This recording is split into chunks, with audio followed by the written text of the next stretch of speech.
In the annals of military history, there are tales of courage against impossible odds, of brilliant strategy, and of heroic sacrifice that shaped the fate of nations.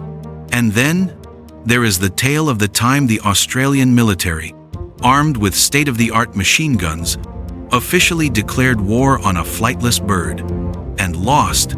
This is not a myth. It is not a joke. This is the strange, unbelievable, and completely true story of the Great Emu War of 1932. A conflict that pitted modern military hardware against a foe with no battle plan, no leader, and a brain the size of a walnut. A conflict that would end not in glory, but in total public humiliation. Welcome to the Histofy. Today, we deploy to the front lines of one of the most bizarre conflicts ever recorded. Our story begins in Western Australia, in the harsh, unforgiving landscape of the outback. The year is 1932. The world is in the grip of the Great Depression, and thousands of Australian veterans of the First World War have been settled on marginal farmland as part of a soldier settlement scheme. These men, who had survived the horrors of Gallipoli and the Western Front, were now facing a new kind of trench warfare, a battle against economic ruin. And then, a new enemy appeared on the horizon. Following their breeding season, a vast migrating army of over 20,000 emus descended from the interior. For the emus, the new wheat farms were an all-you-can-eat buffet. For the farmers, they were a feathered locust plague, devouring their crops and trampling the fences that were meant to keep them out. These were not just a few birds. This was a full-scale invasion. Desperate, the soldier settlers appealed to the government for help. And having been soldiers themselves, they made a specific request. They wanted machine guns. In a decision that would go down in infamy, the Australian Minister of Defence, Sir George Pearce, agreed. He saw a perfect opportunity. The operation would be good target practice for his soldiers. The emu feathers could be used to make hats for the Australian light horse, and it would be a fantastic public relations move, showing the government was taking decisive action to help its struggling veterans. The mission was authorized. The Royal Australian Artillery was deployed under the command of Major G.P.W. Meredith. His arsenal, 2 state-of-the-art Lewis automatic machine guns, and 10,000 rounds of ammunition. A newsreel cameraman was sent along to document the expected glorious victory. On paper, it was not a fair fight. It was an extermination. The stage was set for a swift and brutal campaign. The humans, however, had critically underestimated their enemy. On the 2nd of November, 1932, the first engagement of the Great Emu War commenced. A flock of about 50 emus was spotted near the town of Campion. The soldiers, confident of an easy victory, carefully set up their Lewis gun and prepared to open fire. But the emus were just out of effective range. So, the local settlers attempted a flanking maneuver, trying to herd the flock of giant birds into a prepared ambush. The plan failed spectacularly. The emus, possessing some kind of sixth sense for danger, didn't panic and bunch up. Instead, they split into small groups and scattered in every direction, running at speeds of up to 30 miles per hour, making them almost impossible targets. The machine gunner opened fire, spraying hundreds of rounds across the landscape. The bullets whizzed past the sprinting birds. At the end of the chaotic engagement, perhaps a dozen emus had been killed. A follow-up attempt later that day was even less successful. Major Meredith was stunned. The birds were not behaving like any enemy he had ever encountered. It was after another failed ambush a few days later that Meredith's respect for his foe began to border on awe.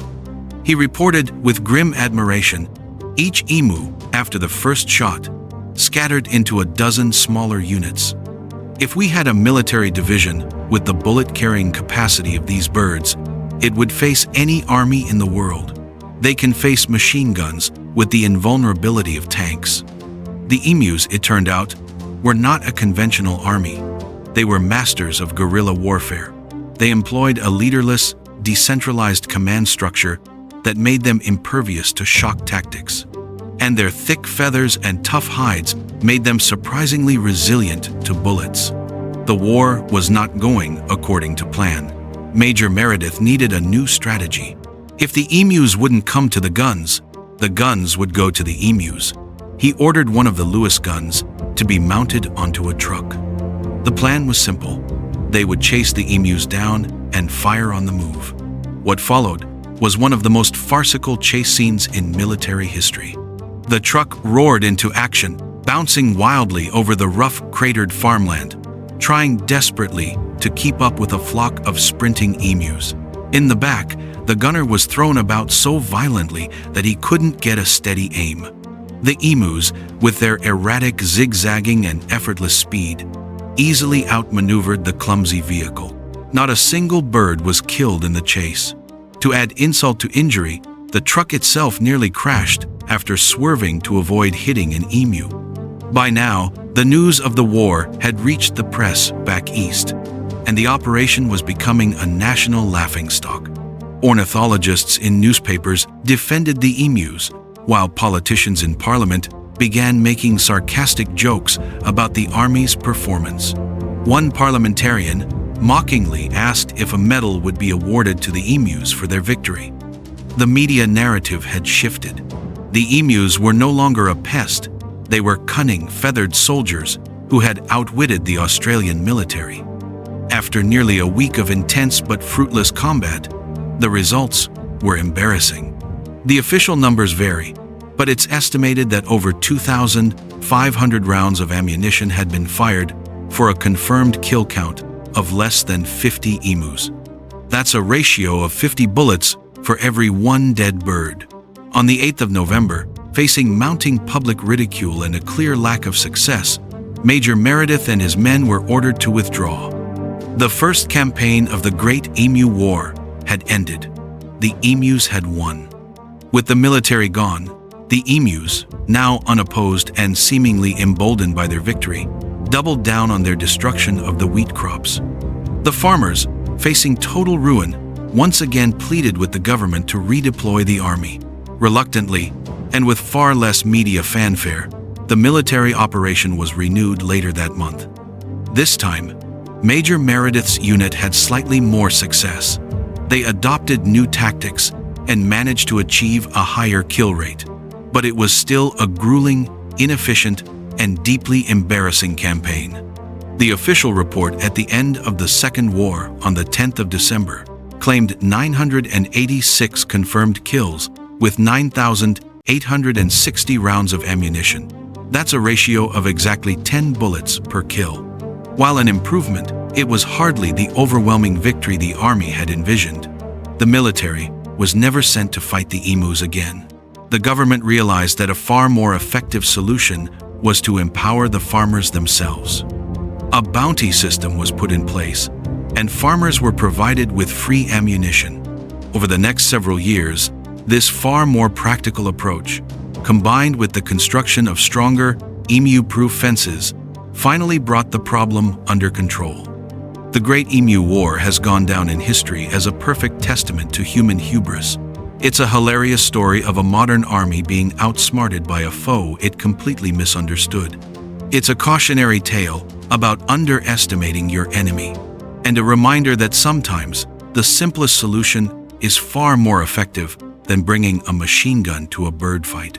At the Histofy, we believe that history is full of stories that are stranger and funnier than any fiction. If you enjoyed this unbelievable but true tale, subscribe and hit the bell for more deep dives into the weirdest corners of the past. This was the Histofy. I'll see you in the next one.